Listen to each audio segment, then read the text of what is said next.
Hey guys, welcome to the all-new ND Mazda MX5. I'm kind of last on the block to review this thing, and that's okay because I've actually driven it a couple of times before, and I will draw from that for this review.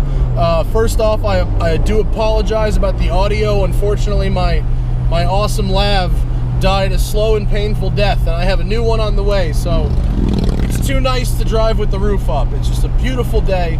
But we're gonna run Latigo. We'll do it with the top down. I'll try and talk extra loud so you guys can all hear me. And it should be a nice, good run down the hill. Here we go. So, the Miata is, as we all know, about weight. Everything is light. And as you've probably heard before, this new MX5 only weighs a very little bit more than the 1994 MX5 while having a lot more features like GPS and multiple airbags and all kinds of stuff like that. We're going to go down the hill, even though we're going uphill right now. Overall, it's downhill. Road work ahead. We got to go traction control off. Maybe we're going to hit some road work. So it's light. Everything about it is light. The steering is light. The pedals are light. The shifter is light. The roof mechanism up and down is light. Everything about it is light. And so even though it's got a manual gearbox and all that, it's so light to the touch that you could legitimately drive it commuting in traffic every single day, and it probably won't be an issue. Let's hope whatever this construction is up here is nothing major. So, I am tall, I am fat, we know this, and yet I can actually fit in this car, top up, top down. It is no issue at all. Okay, here's our little construction. All right, now we're back to driving. The only thing with comfort is the window switches on the driver's door are lined up in a way so my knee hits them, and I got some bruising on my knee from resting it against that panel for a while. So you may want to feel that out. If you're thinking about one of these, go sit in it and drive it. The seats are decent. I wish they were better, but this is a relatively expensive car looking to save weight, so I don't really fault them for that. I wish there was a little more bolstering, but they are reasonably comfortable.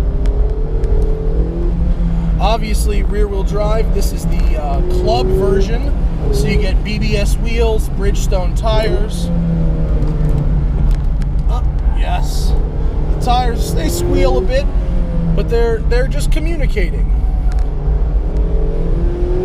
Obviously, the Miata isn't fast. If you're looking for fast, you're looking in the wrong place, but it is fun, and because it's so small and light, it does really feel like you're going a lot faster than you are. A little bit of understeer there. You might be noticing this car does have quite a bit of body roll, and that's for good reason. It's because on the street, when you're just driving it every day, the compliance is just amazing. I mean, it rides so well for a little roadster, and you know, while it's always easier to make a car stiffer and flatter with different springs and dampers, anti-roll bars, that kind of stuff, you can't make it softer. So for the vast majority of people, ride quality is important, and those people are satisfied.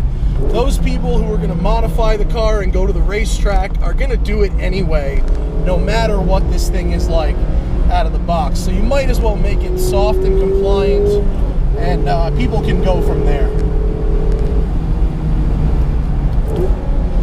You know, the word that comes to mind with this thing is engaging. It's very, very engaging. It's fun to operate all the controls. The steering has just great feedback. The pedals are really communicative.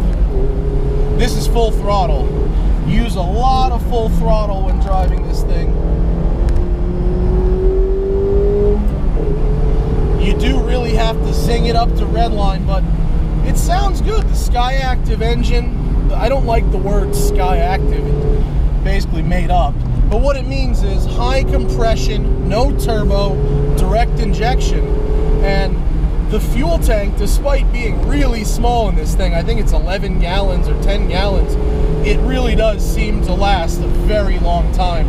I've had this car for almost a week now, and I'm averaging over 30 miles per gallon, which is frankly unbelievable considering how high you have to rev the engine even in normal everyday situations.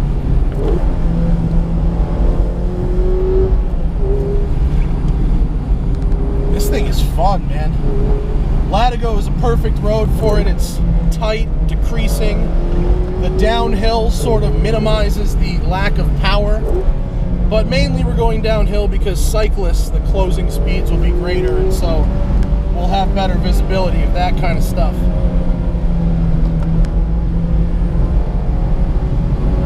The Miata gives you just enough information through the gauges. I love how the temperature gauge sits right at the bottom of the gauge when it's at normal operating temperature, and then it has incremental going up to way overheat. And what's good about that is you don't really need anything below normal except a light to tell you when the engine's not cold to romp on it. So they give you the light for the cold engine light, then the gauge goes to the bottom, and then you have a much more accurate reading in the top half of the temperature gauge when you really want it. And that's just one example of a very simple and elegant solution.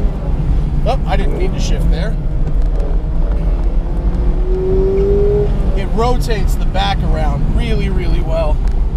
If you have the room, and I do not have the room here, this thing makes a wonderful little practice drift car because you don't need to modulate at all. You just huck it in and stay full throttle, and you can do the most amazing low-speed drifts in this thing.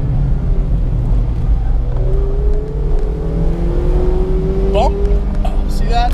There's just a little bit of cowl shake as you take the bigger bumps. I mean, the car being designed as an open-top car means they have minimized that. It's not what I would call jiggly, but there are, you'll notice it a little bit in the bumps, big bumps anyway.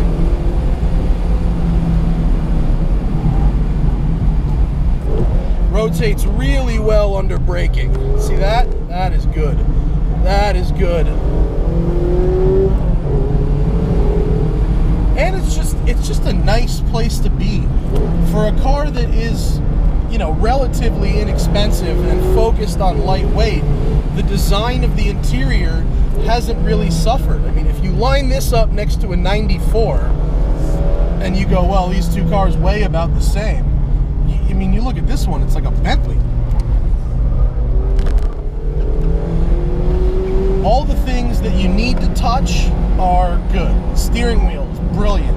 Shifter, absolutely bang on. The pedals are perfectly spaced. The stuff you touch, like the handbrake lever and the door handles, feel premium, even though the dashboard and stuff up here is all kind of just plastic. Oh, and we've caught a Mazda 6. Will there be some Mazda friendliness and they'll let me by? What do you think? I don't know. I don't see this one going well.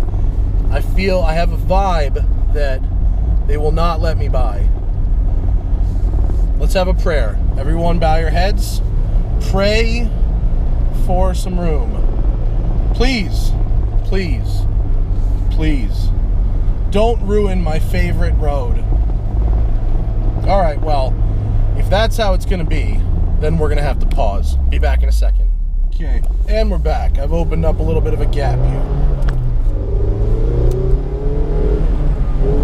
Okay, a couple of gripes about the MX5. There is no 12-volt outlet, which means I can't run a Valentine 1. That's a little bit annoying.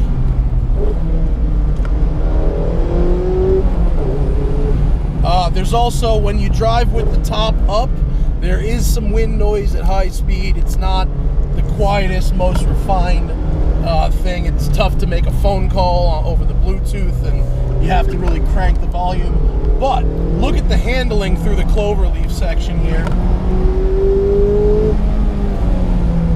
This is really what Miatas are about. Just back, forth, back, forth. You can hear the tires squealing, but it's not losing grip. It's just telling me where that line is.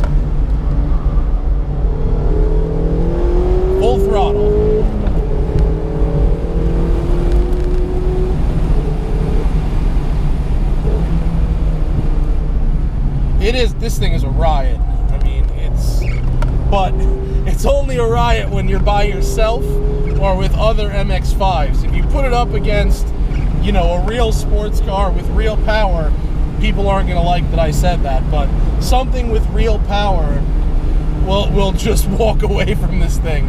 I had so much fun in it on the racetrack in Detroit, and then we went to go drive to dinner, and Spike was in a Ferrari and Brian was in a Hellcat, and I'm trying to keep up with this thing, and I had to work so hard to keep up with those guys just on the highway. I didn't even really realize it until it was like, oh man, you really need to cane this car to even go, you know, a reasonable speed with other cars. Just take it a little easy through these houses here. And now it's open again. Red line's at 6,200, and you will see it often with one of these cars.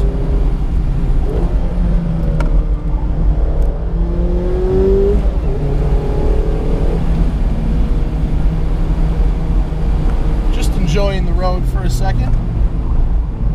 Oh my God. I waited 2.5 minutes and I've already caught this stupid car. They gotta let me by, man. They gotta let me by. Come on. Let me by. Let me by. Oh, this is very, very poor canyon etiquette by this Mazda 6. If you're in the canyons, you see someone coming up behind you, just let them by. Just let them by. Please. Please. All right. Looks like we're pausing again. Hopefully we don't catch this guy a third time. I've given him a nice big break.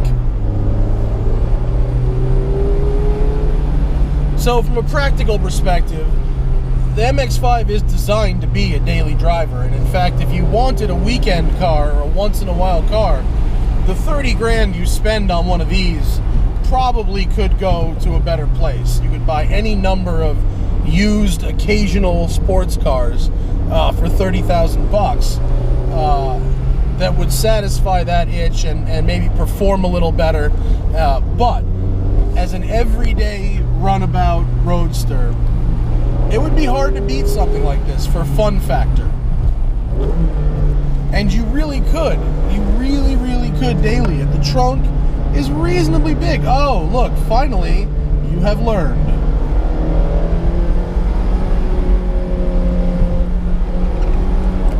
I could fit a suitcase. I've got my camera case in the back. I could fit a camera case plus some other stuff back there even.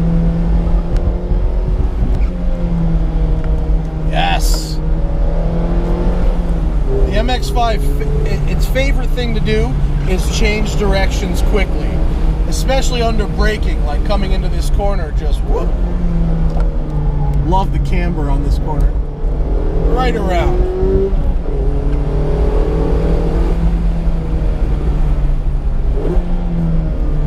Brakes are heating up a bit. You know, if you plan on driving this thing for serious, a set of pads and fluid will go a long way. The hardware itself isn't bad, but I've gotten some heat in them here, and well, yeah, the pedal is going noticeably farther down the travel than it was at the top of the hill. But we put some work in these things today, so.